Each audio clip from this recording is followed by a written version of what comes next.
A Course in Miracles manual for teachers. I've done a whole series on the characteristics of God's teachers. I did one on trust and the development of trust, honesty, tolerance, gentleness, joy, defenselessness, generosity, patience, and faithfulness. And today I'm going to do the very last one, number 10, open-mindedness. But because it is the end, I want to start at the beginning. The surface traits of God's teachers are not at all alike. They do not look alike to the body's eyes. They come from vastly different backgrounds.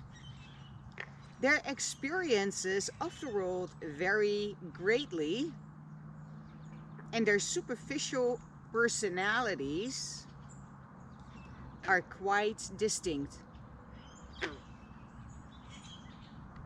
Nor at the beginning stages of their functioning as teachers of God have they as yet acquired the deeper characteristics that will establish them as what they are. God gives special gifts to His teachers because they have a special role in His plan for atonement.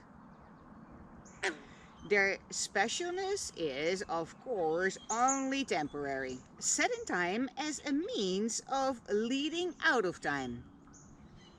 These special gifts, born in the holy relationship toward which the teaching-learning situation is geared, become characteristic of all teachers of God who have advanced in their own learning. In this respect, they are all alike. All differences among the sons of God are temporary. Nevertheless, in time it can be said that the advanced teachers of God have the following characteristics. Trust. And then the development of trust. Honesty, tolerance, gentleness, joy, defenselessness, generosity, patience, faithfulness, open-mindedness. I'm gonna open my mind for this one.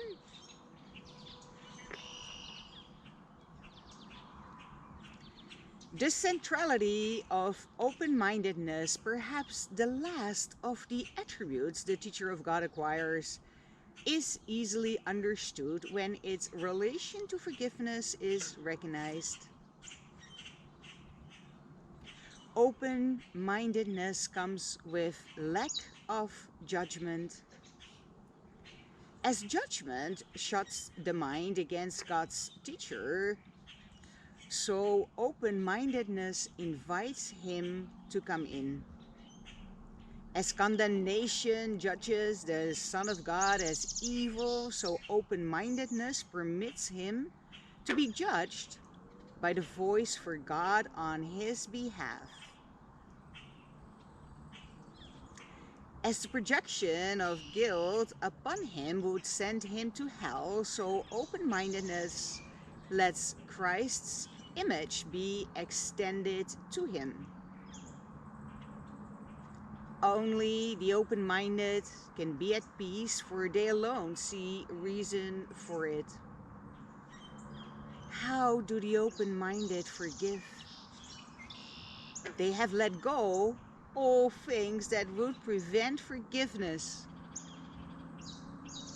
They have in truth abandoned the world and let it be restored to them in newness and in joy so glorious they could have. Let me try that again. They have in truth abandoned the world and let it be restored to them in newness and in joy so glorious They could never have conceived of such a change. Nothing is now as it was formerly. Nothing but sparkles now, which seemed so dull and lifeless before. And above all are all things welcoming, for threat is gone. No clouds remain to hide the face of Christ. Now is the goal achieved. Forgiveness is the final goal of the curriculum. It paves the way for what goes far beyond all learning. The curriculum makes no effort to exceed its legitimate goal. Forgiveness is its single aim at which all learning ultimately converges. It is indeed enough.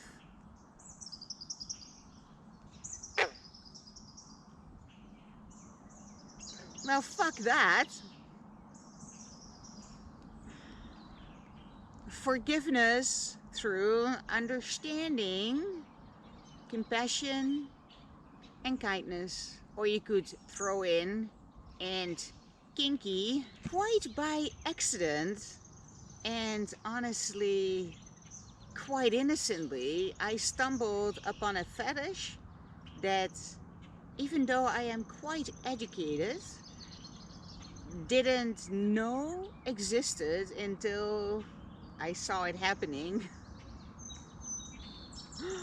And then I did some research and oh, okay, that's a thing. Once upon a time, in a galaxy far, far away, I had 3 beautiful horses and a very deep and intimate connection with those horses. Let me connect this back.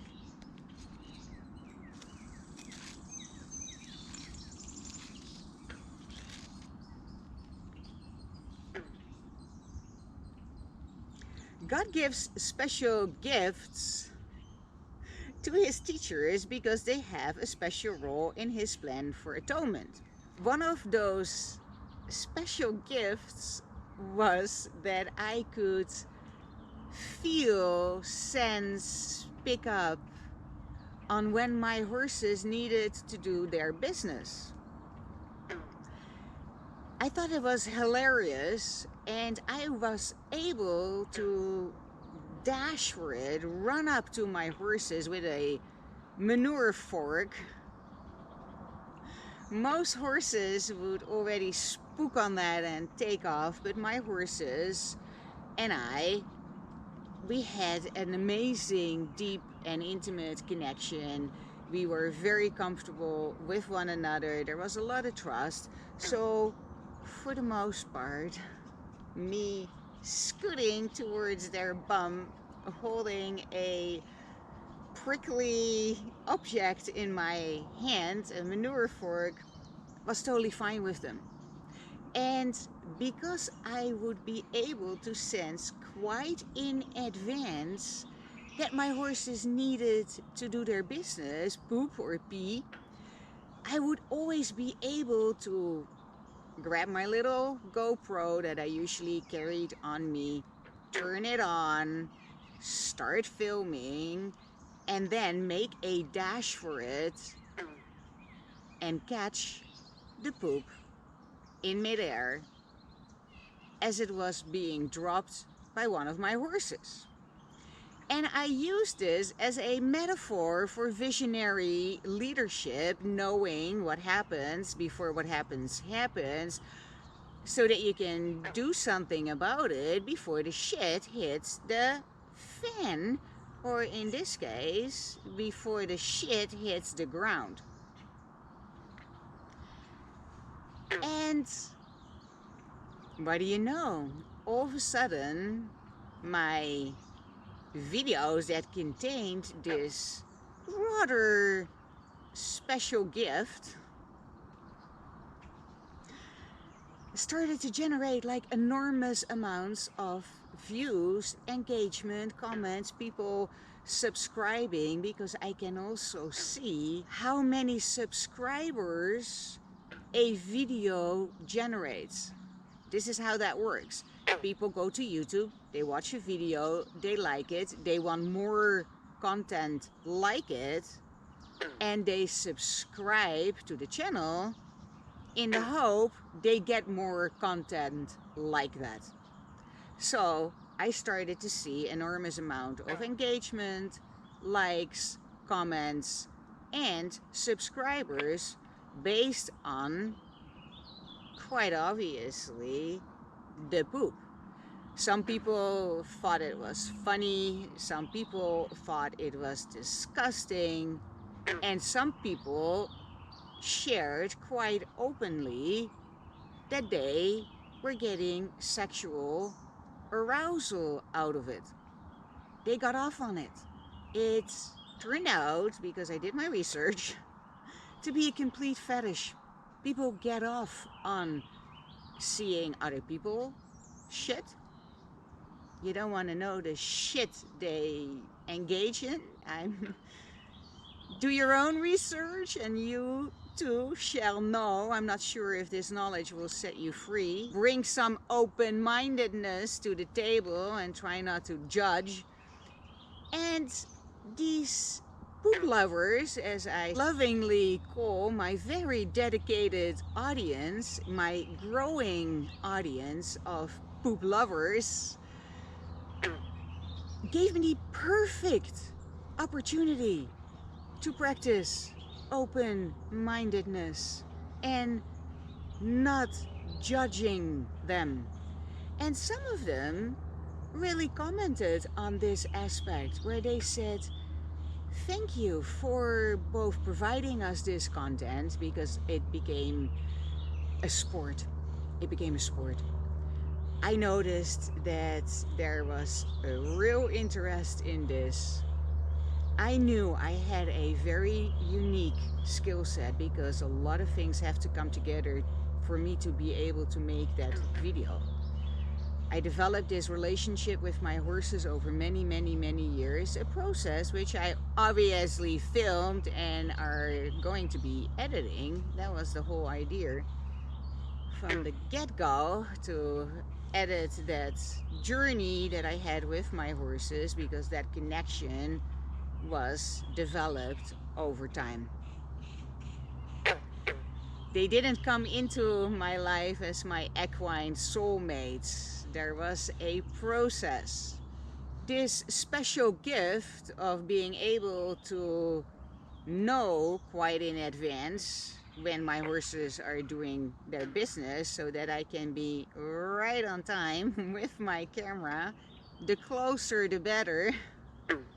I tried all kinds of different angles. I had a lot of fun with it.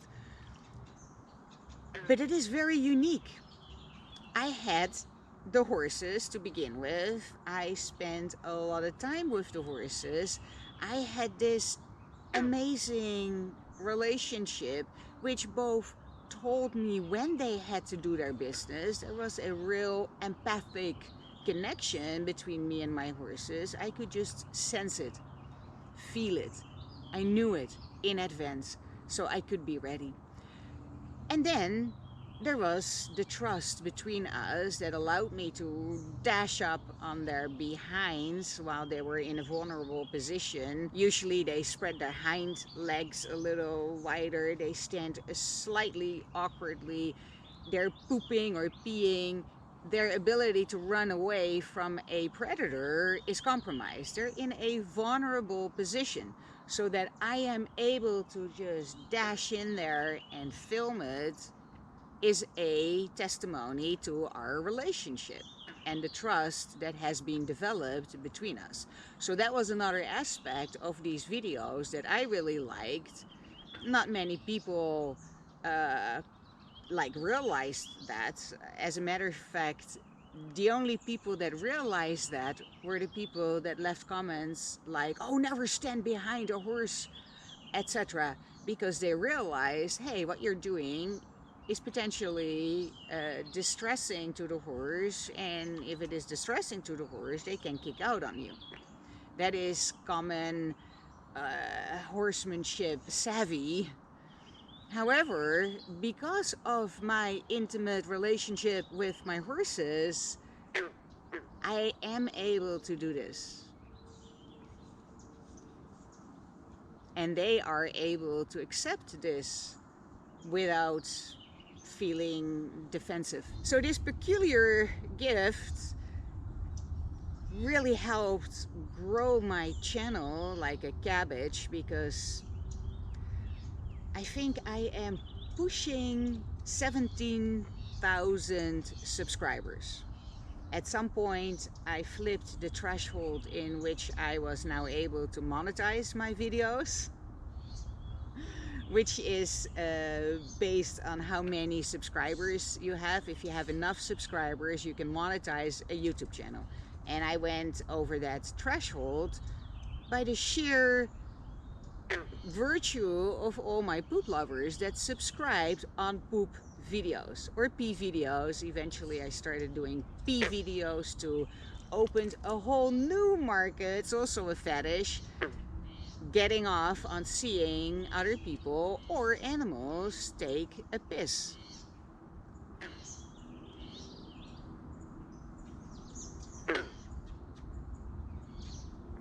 Open-mindedness. It became a bit of a sport for me, and I had a lot of fun making these videos, and I also got really creative, tried different angles, and check out my popular uploads and just scroll through the comments, scroll through the videos itself, and yeah, I am still amazed. But it's a thing, and it allowed me to practice open-mindedness and tolerance. And some of my poop lovers commented acknowledging me for this, saying thank you for making this, and also thank you for being non-judgmental, for allowing us to be weird. Some people openly, on comments that were publicly visible, asked for my forgiveness for their weirdness. To which I said, there's nothing to forgive. If you get off on seeing horses poop, so flipping what? Like, there's worse things in the world that you could be engaging in. As far as I know, somebody watching a horse poop and gets an erotic experience out of it, I don't see how that is hurting anyone. Honestly, I can't see how that is hurting anyone. And of course there's people saying, oh, you, why, disgusting, etc. I agree. I don't necessarily need to see horses poo. It's kind of fascinating, but whatever.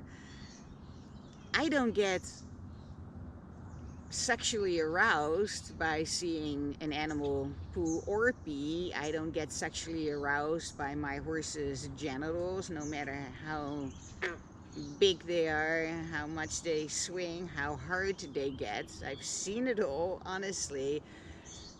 I clean my horse's genitals. That's just part of horse care. That too does not arouse me, honestly. If it did, I would tell you. I'm open-minded that way. Holy God. But who am I to judge that somebody else gets some sexual satisfaction out of it? So flipping what? So flipping what? People do all kinds of really, really nasty shit to one another. Or to themselves. Watching videos on YouTube about horses doing their business, I cannot for the life of me see how that would be harmful to anyone, including the horse. Some people said, oh, how would you feel if somebody put a video of you pooping on the internet? Trust me, my horses don't even know the internet exists, let alone be concerned whether anybody sees them pooing on such internet. That is not a concern an animal has. It is not a concern. That is humanizing the animal. But it happened in many comments. I really invite you to scroll through these comments and just read them and be amused. Open-mindedness. Number 10 of the characteristics of the teachers of God. You're welcome.